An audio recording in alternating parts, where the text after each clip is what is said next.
des comédiens comme ça. Je vous laisse suivre la vidéo là. Ouais, des groupes de rebelles réunis, co-Union européenne. Suivez la vidéo. Une image historique. Le président ukrainien et son épouse, entourés par les dirigeants français, britanniques, allemands et polonais. Sur cette place de l'indépendance de Kiev, l'Europe vient lancer un ultimatum à Vladimir Poutine. Démonstration d'unité occidentale dans les rues de la capitale ukrainienne. Ses leaders demandent aux dirigeants russes d'accepter à partir de lundi un cessez-le-feu de 30 jours sans condition. Et le président américain se joint à la demande.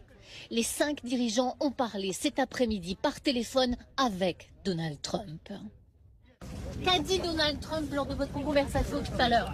Il a dit très clairement que pour lui c'était une très bonne nouvelle et que pour sa part il pensait que la Russie allait l'accepter compte tenu des échanges qu'ils avaient eus. Ce qui importe, c'est que les États-Unis soient engagés sur le suivi de ce cessez-le-feu d'une part et que les États-Unis soient engagés sur aussi des ripostes en termes de sanctions avec nous. Le président ukrainien accepte de nous répondre. Pensez-vous que Vladimir Poutine puisse dire oui à ce cessez-le-feu? Nous faisons de notre mieux dans l'unité. C'est une première étape très importante pour finir cette guerre et c'est un cessez-le-feu inconditionnel. Petite foule de civils ukrainiens sur le passage des leaders.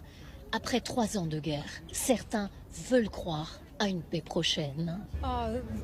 On est content de les voir. On espère qu'ils vont nous aider à obtenir un cessez-le-feu. Il faut y croire. Diplomatie mais aussi communication. Conférence de presse commune pour montrer que le président ukrainien n'est pas seul. Alors qu'hier, Vladimir Poutine était entouré à Moscou d'une vingtaine de dirigeants. Très calculé aussi, ces images montrant les Européens grimpant dans un train de nuit à la frontière entre la Pologne et l'Ukraine. Pas d'avion possible pour Kiev. Tenue décontractée, ambiance colonie de vacances entre les leaders français, allemands et britanniques.